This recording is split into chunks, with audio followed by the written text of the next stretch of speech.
Okay, so I have a lot of questions about how we make our tapestries. So I'm going to give you a quick little video tutorial right here.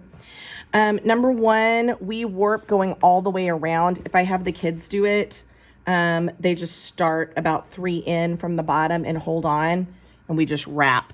As long as you're kind of walking them through it, they can do it. Some years, to save time, I've warped them ahead of time.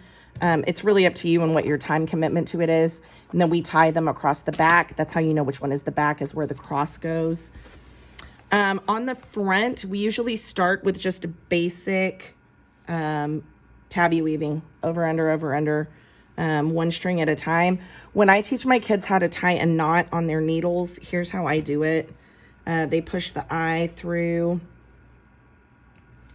There we go. And then we do, I call it 9 pretzel pull. So they take the shorter tail and they go over the eye of the needle and make a 9. You see the 9? They go under and through, that makes a pretzel, and then they pull. That keeps it from unraveling as they're weaving. When they're weaving, of course, they have to pay attention to, do we start over, do we start under? This one started over, so the next one's gonna start under, over, over. Of course, this needle's not long enough to make it all the way across, so they have to stop and pull again. When I cut my thread, I wrap it around my arm, kind of like a rubber hose, like a watering hose. So when I cut, they usually are long enough. You can make it down and back once. If you're really paying attention, you could make it a third. But usually they try to go down and back. So once they get to the bottom, we talk about how it has to wrap this last one, or you undo your stitches. Again, we do a lot of demonstrating and a lot of practicing before we get to the step where they're independent. Once we get this far, we just trim. And you can see right here, they're just leaving the tails long. I know a lot of people come back and stitch these back in. I don't have time to do that with the amount of time I see my kids. So we only leave the tails, and I'll show you in a second when we pull it off. We trim these sides up so they're kind of frayed around the edges. Looks really nice. We've never had a problem with them unraveling that way. Another thing that we do is we use a lot of specialty yarns. You can see, like in this one, there's some kind of loopy yarns. We have to do those by hand. Of course, you can't do those with a needle. I've also got these ones that are kind of feathery.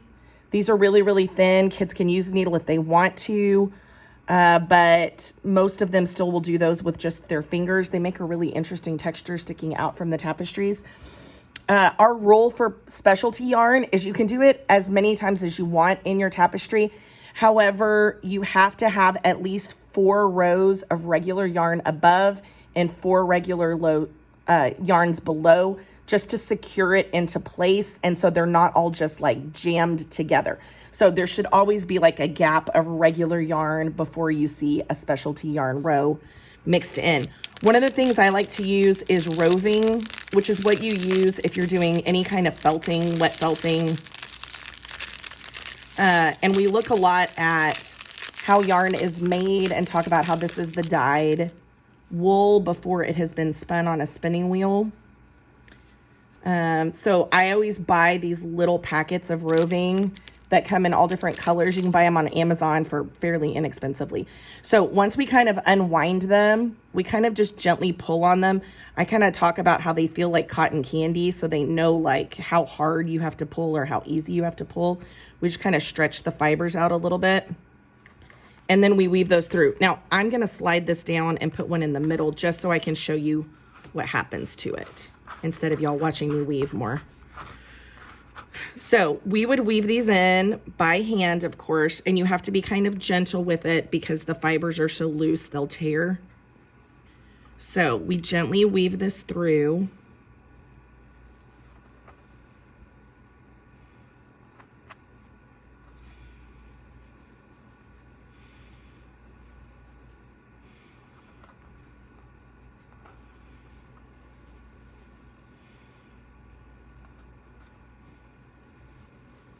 And you're gonna see that it doesn't look, you know, super beautiful. When you just weave it through, you can see those warp lines kind of sticking out. But what I like to do is once it's woven, is I like, oh, you just, so Sorry, I had an interruption there. So it doesn't look super beautiful when you're doing this part. However, once you get it all the way through, you can come back in and kind of puff it up. So what I usually do is, of course, the kids will come back and weave underneath. See how it's already kind of squishing together once you've got those extra rows underneath? Then you can come back in and kind of pull and fluff those individual spots, and they get kind of puffy, like almost like little cotton balls or cotton bubbles in the middle. The kids love this. They love the texture when they are weaving it, but they really love it when they can start kind of playing with it like this and fluffing it up. See how it gets all puffy and fuzzy? That gives just another really interesting layer of texture inside of your weaving. Now, this bottom one, I want to show you how we do the tassels. This is the question I probably get the most, is how do we do tassels? This one has, I think, 3 rows of tassels on it. So you can see it starts to get really full. We like to use this wavy yarn. Okay, that's not spun super tightly. And I cut them shorter. So I cut them about 4 inches, or about, maybe it's closer to 6. So it's close to the width of your weaving space here. So here's how I teach my kids to do it. You're tying 2 strings together at a time. So these 2 strings are going to get tied together, and then these 2, and then these 2. You go over them like a rainbow. Then you come under the first string to the middle with one end of the rainbow. You come under the other string to the middle with the other end of the rainbow. You smooch those 2 together. Making the kissy sound really helps. And then you just gently slide it down. When you do that, you're creating something called a raya knot. Now, we go all the way across and do these. You're going to notice when this happens that you're going to get a gap in between your knots. That is why you need to do at least 2 rows of tassels. The second row, you'll be marrying string number 2 and string number 3. String number 4 and string number 5. So that way when you slide those down, I'll just show you that one real quick. When you slide those down, it fills the gap in between. So I have kids do at least 2 rows just so you've got a solid layer across. I allow them to go as high as 5 rows. Once you get past 5 rows, you start getting kind of a little too fluffy for my liking. Now, here is how we take them off of the looms. I'm gonna switch looms real quick. Okay, the first thing that I do is I turn it upside down and I kind of slide these tassels with my hands to meet wherever the weaving ended. Some kids get really far and get all the way to the bottom, but mostly they get somewhere in the middle. Okay, so I do that first. And then I cut and I leave myself 3 or 4 inches of string because we're gonna tie these off. Now, if I only have a few that I'm doing, I will really take my time and do them just tying 2 strings together. But when I'm trying to do like a whole class or 2 classes worth, I kind of cut a corner here and I do 2 at a time. So I take 2 strings together right here and 2 strings together right here and tie them off. Now, when you're pulling it off the loom, the goal is to get everything tied without it unraveling. I'll be honest, I've never had one unravel on me. When I've had kids do them, I've had them cut the strings too short, and that's when they start to unravel. Now, I know I probably do a lot more of the work than other teachers are willing to do. This is the only project that I do that on. My children are very independent in here. They set up all their own materials, clean up all their own materials, come up with original work.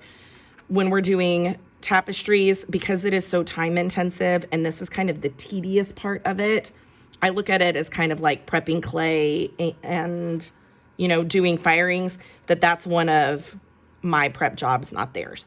That's just a personal thing, really up to you what you're comfortable with doing that.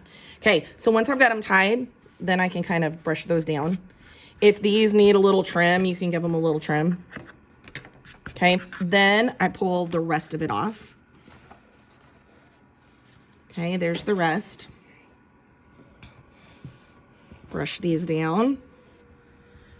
Okay, then I cut these a little bit. And I like to use a straw. You could use a pencil, a dowel rod, anything like that that you want. I like to use a straw because ultimately my kids are going to make little hangers for them. We're going to blow a piece of yarn through the straw. They think that's pretty fun. So I'm just weaving this into the top, and then I'm going to do the same thing that I did for the fringe. I'm going to tie off either 2 strings at a time or 4 strings at a time until they are all attached. Okay, so let's see here. 2 ups and 2 downs, tie. Now, you're probably like, this woman is crazy. She's taking way too much time to do these. I actually do these at home, like in the evenings while I'm watching TV with my family, or, you know, during my planning period while I'm listening to an audiobook. There's lots of ways to do it. It does take me, when I first get going on them, it'll take me 5 minutes or so per piece. But once I really get moving, I can do them in less than 3 minutes a piece. So yes, it's a time commitment, but you've seen the results. They're worth it. Okay, so I'm almost done tying these off, and then the last step will be trimming and getting the kids to blow the yarn through their straws for their hangers.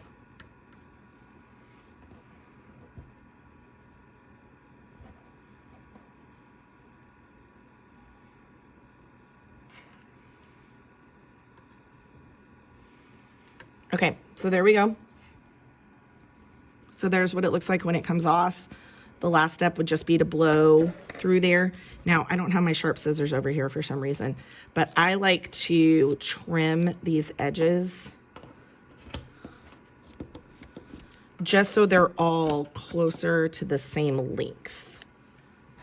So again, I don't weave them back in or sew them under. You could do that. You could totally teach kids how to sew those loose ends so that they actually are closed.